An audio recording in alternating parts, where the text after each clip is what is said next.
Hello again, my fluffs and fuzzies. Fenni here with another speed paint interview. This week's guest is Bahumat, a regular customer of mine who I've always found really fun and engaging to work with.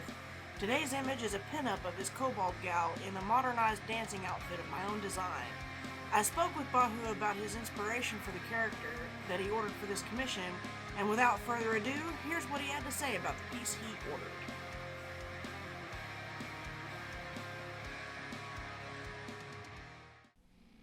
Welcome to another video, Fluffs and Fuzzies. I have with me here today Bahumat, who ordered the speed paint in this current video. Welcome to the show, Bahumat. I'm going to call you Bahu for the rest of the video because it's easier. Thank you for showing up, and let's begin. Yeah, so we are discussing, this is Shannon, Kobold, and I've got a little bit of history. This is, because she's a Kobold, it's hard to avoid Dungeons & Dragons and general fantasy, but especially D&D. The initial inspiration from the character actually came from Final Fantasy IX and the rat characters in that game, especially the Burmesians and the Shrine Maiden, that were a bunch of like dancers that had some interesting outfits. And in my first D&D game, I wanted to play a bard character. Like, a character like that was the first thing that kind of came to mind. I was like, well, I think like these rat people kind of translate pretty well to kobolds, so I made her a kobold character, decided to differentiate from the standard bard template with playing musical instruments, with her being a dancer. And everything's just kind of gone from there. I had one particular artist. He was doing specials on kobolds, and I realized I kind of have a kobold character. I'll have him take a shot at it, and I got like 3 different pieces of her. And Shannon has, ever since then, I've been having artists drawing her quite often. She's, I think, possibly one of my most popular characters. Her personality that I've kind of crafted for her is she's very in contrast to how kobolds are normally depicted. She's very naive, kind of innocent. She has this very optimistic view of the world and everyone she meets. She tends to just kind of assume the best in everybody she interacts with, and is just completely unaware of just the horrible situation of the world around her. And that just makes her a really fun kind of character to play, but also a character that shows a lot of, again, optimism and joy in it. And again, is a massive contrast to a species that's normally depicted as evil. Anything specific you want me to go into about it? Well, I do have a question. You did mention that being a kobold character, it was hard to get away from source material such as D&D and things like that. Do you roleplay the character very often, or do you use her in other forms of media or platforms as an avatar for yourself? Not usually as an avatar. I definitely roleplayed her in my D&D games, and I'd love to do it again. She's a fun character to play. But most of the characters I create, they're meant to be characters, interesting entities that are quite different from myself. So I don't usually have her specifically represent myself. But just it's a very fun character to play as. So this is a really unique take on this, because it's not very often that you run across somebody who develops characters for the sake of developing characters without putting a little bit of themselves into said characters, rather taking a different direction and going way out in left field in something that might be completely out of character for them as a core individual. I will say of myself, like some of that optimism, but like kind of shyness, that naivete, is something I do feel I would be playing if I was in one of those kind of games. That is often how I would feel, is trying to just be nice and play along and make people happy. And that's one of her big things. She just wants to make people around her happy. So that's one aspect of her and me. But otherwise, yeah, I tend to create characters that I try to differ from myself, because that's both more interesting, and it allows me to explore them as characters in different environments, how they would operate, how they would interact. Because if you have all characters that are too much like yourself and you interact, there's not as much opportunity for conflict. It's like arguing with yourself constantly. I argue with myself plenty enough, and ironically, Shannon is not very argumentative. She'll mostly agree. So has that accommodating nature ever posed a serious problem to the character in roleplays or anything? It has been, especially when it fails to get the opponents in the games to back down, and especially when villainous characters in D&D game are being mean and nasty on a character is kind of innocent like her. It's hard to not take it personally, and in some of the ways I use her innocence and cuteness as kind of weaponized just to get the DM to back down. It's actually resulted in the situations more visceral, and I feel like there's more at stake, and she's more vulnerable. It's the opposite of having a super tough character who can handle everything versus a very sweet character that is getting her heart broken almost every adventure, and then somehow pulling herself up and trying to be optimistic. See, that's definitely a good message. No matter how bad something gets or how crazy a battle gets or anything, even if you're upset at the time, it's about how many times you pick yourself back up again and continue on with that optimism intact. Just want to add, just the game I played with her, I think it only really went like maybe 5 or 6 sessions. I really still want to do another game with her and like see her character actually fully evolve from this sort of naive optimism to something more grounded and more hardened, and see if, because it's an organic form of storytelling, to see if that is me. Just to see how she evolves and grows as a character. Yeah. Character development like that needs to happen naturally and be story driven, or it feels forced. So, as far as the artwork itself, you commissioned me to draw this lovely kobold lady in a updated dancing outfit. So you ordered an artistic freedom piece, so I designed the outfit to kind of emulate more hip-hoppy 90s-ish dancing gear, so to speak, with the fishnet stockings and the shorty shorts and the holes cut in the shirt. That was something that I really wanted to go for a 90s feel for, kind of grungy, kind of, punk rock kind of feel to it. Were there any aspects of this particular piece that you may have seen that could be improved upon or could be better executed in another piece that you may have me do for her? I will say, one of the goals lately for this character is I want people to give her dancer outfits that are different. I want to see different styles. I want to see, when I ask, hey, for a sexy dancer outfit, like, what are you going to put in it? What could you come up with? And yours came out of left field. I was not expecting anything like this. And I'm glad you went the direction you did, because this is when the artist comes up with something I could not have thought of. That's good. That's what I'm going to you people for.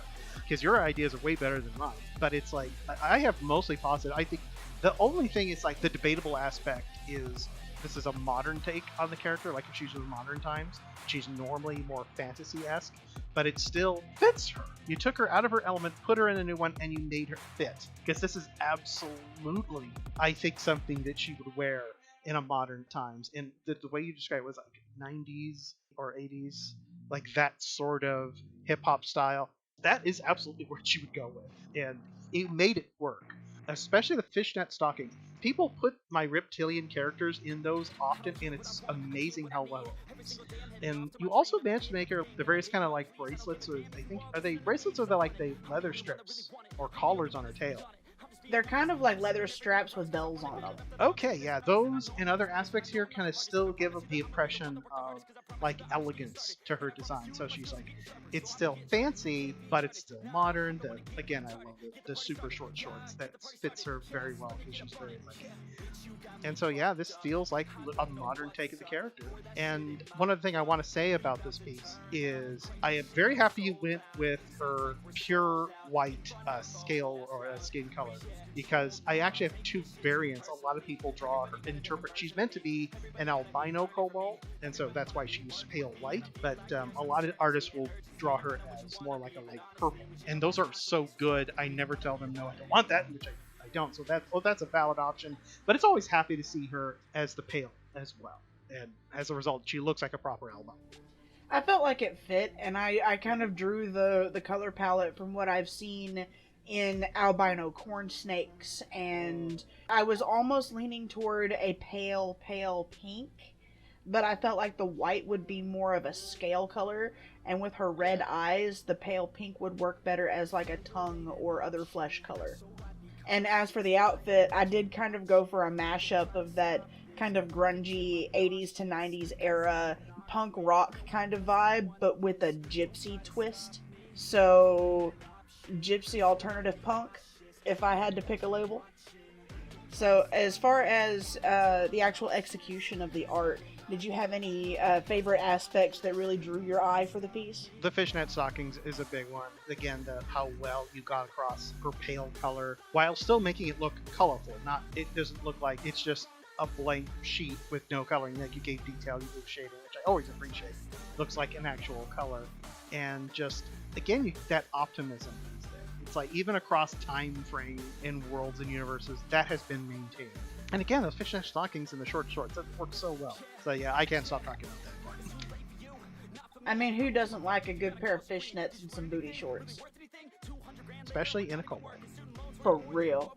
Okay, so I have to say, a couple of the key elements of this piece that I really enjoyed and was pretty proud of was, for one, the way I did her face and her head.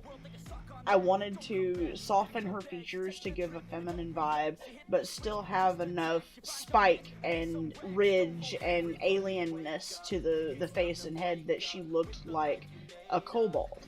And what I kind of went for as far as the head ridges was to kind of simulate ears. Yeah, I definitely see ear like shaped up there. Right. It feels like you kind of got a mix between the kind of the short ridges that a lot of artists depict her with a more of almost a frill look. And I also have to point out, just I identify and understand how difficult it is to take like a very typically reptilian face and make it look feminine, which you totally pulled off. Thank you. It does tend to hold some difficulty in just the overall structure when you don't have hair to rely on, but I also tend to try to put some sort of logic toward any features that I include on a character. So, for instance, like with the head/ear ridges, I kind of wanted to make it where it would be a shape that could still be meant to capture sound and direct it toward her little ear holes. That absolutely works. I can totally see that. So there's some kind of function to the aesthetic. And another feature that I was pretty impressed with myself over, not to toot my own horn, was the shape of the tail and the detail in the feet. Yep, especially like just the length is good. It feels very, very long, but not absurdly, and the tapering thickness. It just looks decorated and it looks beautiful in and of itself. And again, those feet, those look like great raptor feet, which work very, very well for a kobold, but also doesn't look like just a copy paste of your typical Utah. Exactly, and I've noticed that some artists tend to put paws on reptiles, and I have a little bit of trouble with that because I feel like a reptile would have more bird-like feet. The recording cannot see my face of confusion when you said paws. Right. I mean, have you seen that? When you've looked on FA for reptilian creatures, how people like to turn the reptile feet into paws? Yeah, I have seen that every now and then.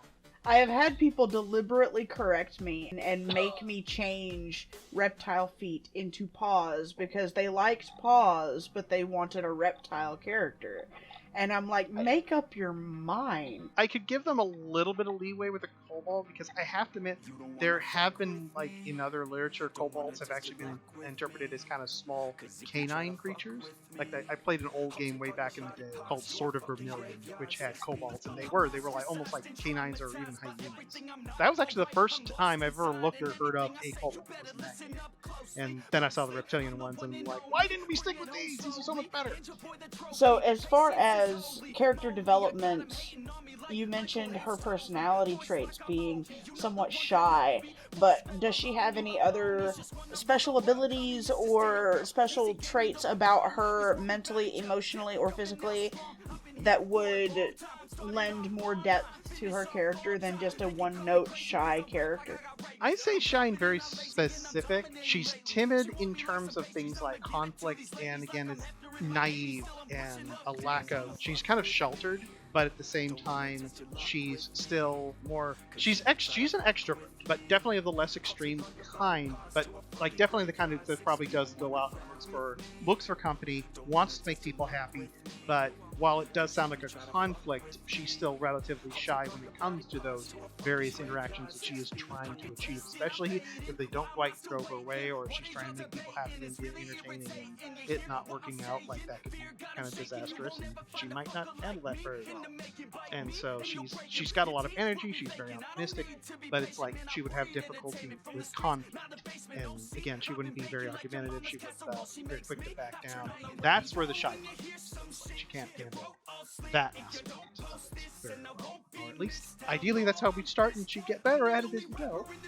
So she's relatively outgoing and sociable, but has a couple of little personality flaws, such as her anxiety when it comes to conflict resolution. Okay, so that's a pretty interesting way to go for a character, and it lends itself to some really interesting ideas for stories that could develop that character into something a little bit more hardened, like you described before. I will ask, does she have any kind of triggers? Anything that would set her off? And what happens if she does lose her temper? Like, would she, for instance, just get upset and cry and storm off in a huff? Or would she be ready to, fisticuffs? Oh, that's tough, because I can see instances of both. I definitely think the run off and cry in a corner would be her default. But as a kobold, there's a little bit of dragon in there. And so I think if, like, real danger comes, like, she definitely would.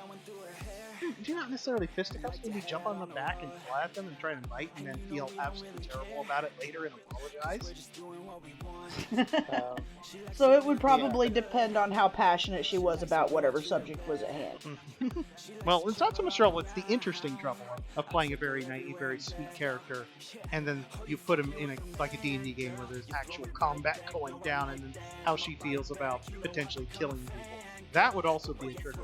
Absolute opposite of entertaining and making people happy is causing them harm and death.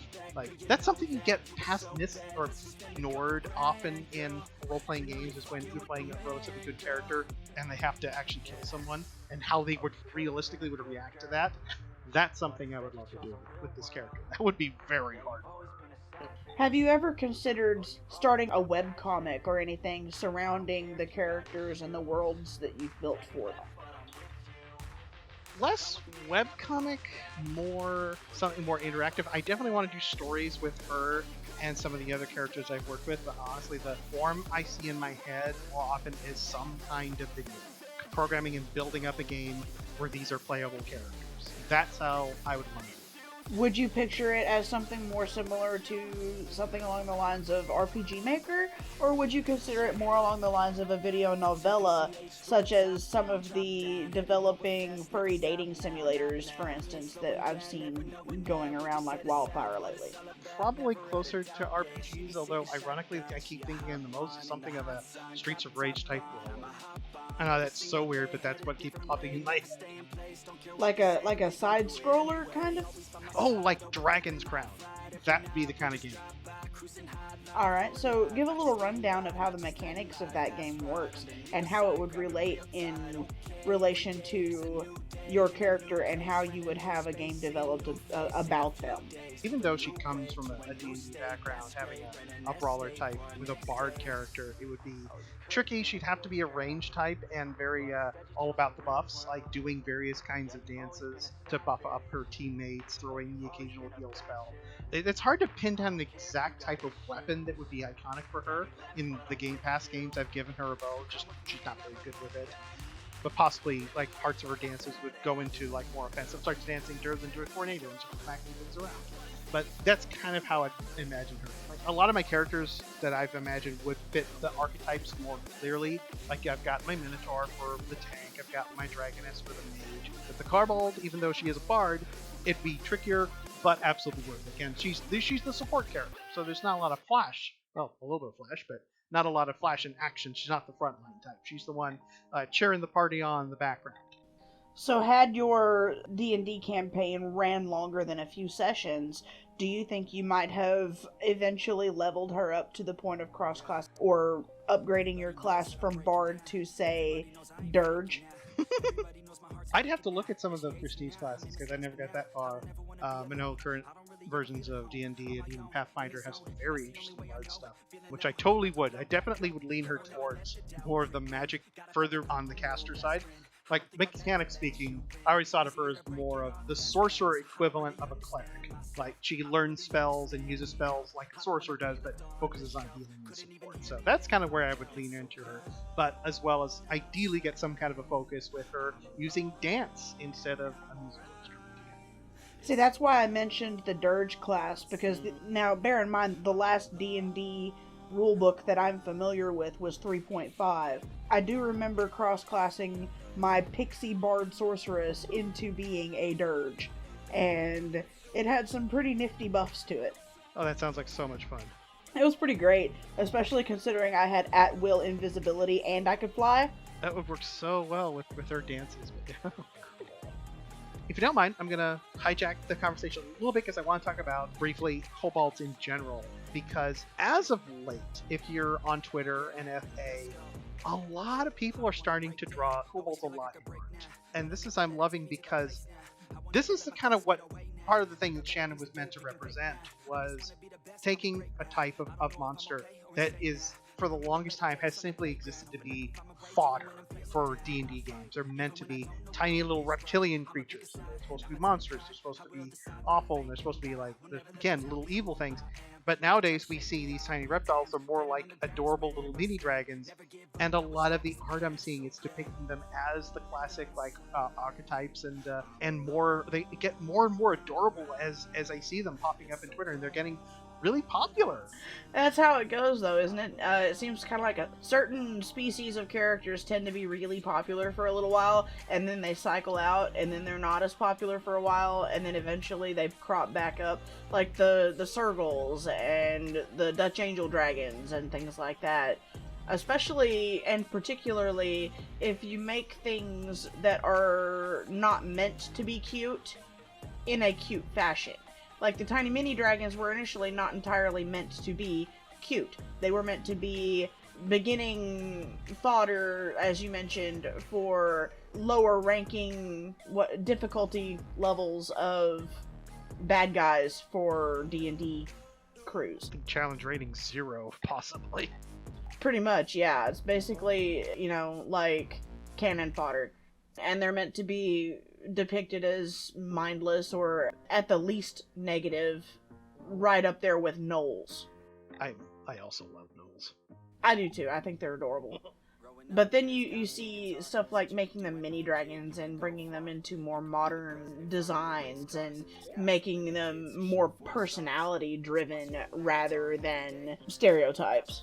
That's just kind of what's happened with dragons beforehand. Just giant evil monsters, and now they're characters, they're people, they're interesting, sometimes adorable. Now the little mini dragons are getting the same treatment, their same evolution. I think it just kind of evolves with consumers' taste. People like cute things that are not meant to be cute. Like, have you seen the amount of spider adopts that cropped up not too long ago? Oh, huge. Well, of course, granted, the icon of the adorable spider character is a certain Muppet, if you know what I'm talking about. But yeah, I'm seeing quite a few of those too, and I approve, despite my arachnophobia. I do enjoy a good humanized spider character, and things like Lucas the jumping spider. Oh god, Lucas is adorable. He's so cute with his little eyes. That was terrible. Anyway, so getting back on track here, did you have anything else that you wanted to particularly ask me about as far as the execution of your art or anything else in general? Actually, one final thing is just, this is actually more forward thinking, but what other kinds of outfits, and maybe even from universals or settings, would you have considered to put her in as for dancing in? If I was to consider different time periods? Mm-hmm. Or different world, different outfits with different themes. Like, what would be kind of the other outfits you'd want to try her, you think would fit her? Well, you've seen the kind of outfits that I like to put your characters in when you give me an artistic freedom piece. I really like the gauzy, kind of almost see-through, flowy fabrics with bangles and gemstones and things like that embedded. I really like the aesthetic of belly dancer outfits. Think along the lines of the outfits that you see in I Dream of Jeannie, but more revealing and different colors. Oh, yeah. Her original outfit that she's typically depicted in is meant to be, it's heavily inspired from the Shantae game series. It's kind of like slightly more revealing version of her dancer outfit, as well as a little bit from her original inspiration, the Shrine Maiden outfit in Final Fantasy IX. So it's meant to be kind of a mix of those. So the belly dancer outfit and that kind of style, that's her original. If I had to pick another kind of dancer outfit, it would probably amount to something akin to a stripper outfit, but it would leave more to the imagination. Like, instead of putting pasties over her boobalages, it would be like athletic tape, but in glow-in-the-dark colors and black light paint on her body. And then she would have chains or something metal and jingly to that effect draped around her hips and her shoulders, and possibly something akin to a chakra on her head. And then there would be draped along her tail, there would be bands of leather, but with fabric, loose, flowy, see-through fabric, draped and almost twisted around her tail so that it moves in a fluid motion as she dances. So like her tail curls around her when she spins, the flowy fabric would accentuate that. Ooh. Oh, write that. I meant to write that down. We may have to do that at some point. I do have a stream coming up tomorrow. Well, this will not be the last time you draw her one. Absolutely, I look forward to it. Now, is there anything else that you'd like to say before we wrap things up? Any advice that you would give to any customers looking to commission a new artist for the first time, or anything that you'd like to close with for today? I got a couple quick questions. First off, have you gotten the opportunity to draw more kobolds lately? I've only drawn a couple. Most of them have been for you.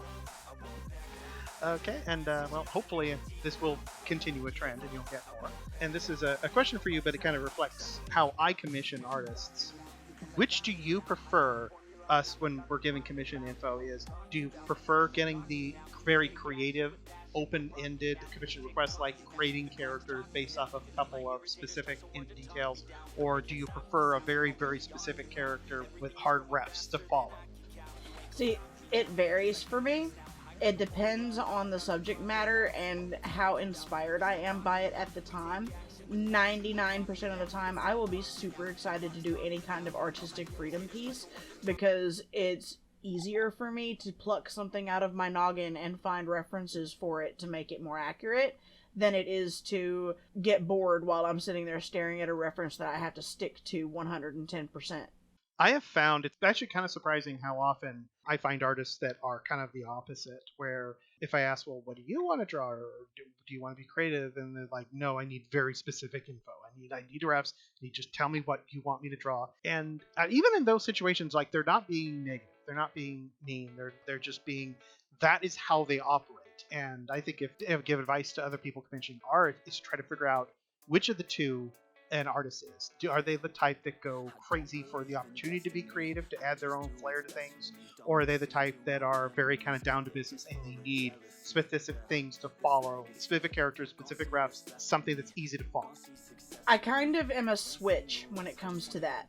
Now, depending on the idea, the better the reference material I have, the better the final image is going to come out. If you give me images from a video game and tell me to make the character exactly like it's shown in those pictures, you're not going to get as good of a result as if you gave me a already drawn 2D reference to go off of. Because the color picking won't be consistent and the details will be obscured by even just the graphics of the game, etc. The better your reference, the more likely it is that you're going to end up with a good product at the end of it if you require me to follow directions and do exactly the precise idea that you're putting forward. Now, the flip side of that is If you don't specifically have something in mind and you just throw me a character or throw me a description and say, give me your take on this, then you're gonna end up getting a good image from me in the end 99.9% of the time, because when I design something like that and it is coming from my own creativity, I know what references to look for in order to get the best results. And we get something like this awesome dancer outfit for my Shannon. Exactly. Now, I will admit, I didn't use any real reference material for the outfit itself. I only used a reference for the pose. The outfit itself, I just kind of threw together out of a mishmash of ideas in my brain, and it worked. Okay. One final question. What are for you yourself, what are the species of character is the most fun for you to draw? What's the least fun? And if these aren't the same thing, but which species are the easiest and hardest? I'm gonna say the least fun things to work on are gonna be the sparkle dogs. I'm not a huge fan of clashing color palettes or a whole lot of eye-burning neon. If your character, I've said this before, but if your character is 7 shades of rainbow separated by black bands, you need to narrow it down a little bit. Like, I get that some people enjoy that aesthetic and they like their creature looking like an acid trip from the 60s, but when it comes to drawing something like that, number one, it obscures the details of the line work to the point that it's hard to see. And two, have you ever tried to color something that was so brightly colored like that? The colors are hard to differentiate from each other because they tend to bleed together because they're all so neon. I have a couple of examples of this, but none of which are safe for work to be able to show right now. But I'd say a general rule of thumb is if you're going to use bright colors, like really flashy neons or overly saturated colors, or even working with pale pastels for that matter, you're going to want to use them sparingly. Either have it be the entire fur color and just have a few small markings, or use the bright color that you like as the few small markings over a darker or more contrasted background color. Fittingly, I don't think I have anything that would be described as a sparkle dog. I do have one dragoness who is a series of colors. I'll have to run those by anywhere near that too many colors. And I did have one artist, as in their interpretation of a character I was asked to draw, literally drew kind of a rainbow dragon. I hope I didn't break it. So, what would you like to close this interview with? I'd just like to close out by saying kobolds are a species that have greatly kind of evolved in the public consciousness. They've gone from monsters to becoming not just adorable creatures, but also characters. Very much like this, they can be beautiful, they can be interesting, they can be the kind of character that you want to be or to play as, and can even idealize and look up to. So I think that's just a beautiful and awesome thing to take a monster like this and evolve it in such a way. And I hope this is not the last one you get the chance to do. You heard the man, folks. If you see a kobold, give it a hug because they are an underappreciated species. And make Fenni draw a bunch more. Oh, absolutely. I love drawing kobolds. Thank you for being here today. It's been an absolute pleasure working with you, and I do hope to be able to do another one of these interviews with you soon. This has been Bahamut and Fenni, and everybody have a great day. Over and out. Goodbye, peoples!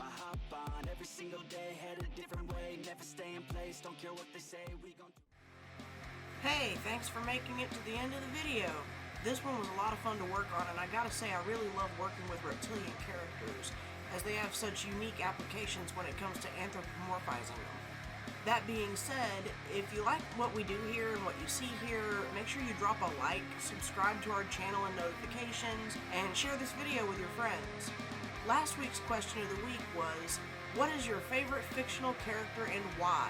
You can view the best answer or answers on the screen here, and make sure you check out our previous video to see more of our content. This week's question of the week is, what is your most memorable moment or story having to do with tabletop gaming such as Dungeons & Dragons or other roleplay type games? Once again, thank you to all my lovely Patreon supporters. You guys make the world go round. If you'd like to be featured at the end of one of my videos, feel free to check out my Patreon page linked below in the description, and make sure to comment below with your answer for this week's question of the week to get a chance to be featured as well. Thanks for watching, everyone, and until next time, this has been Fenni with FrozenOver Studios, signing off.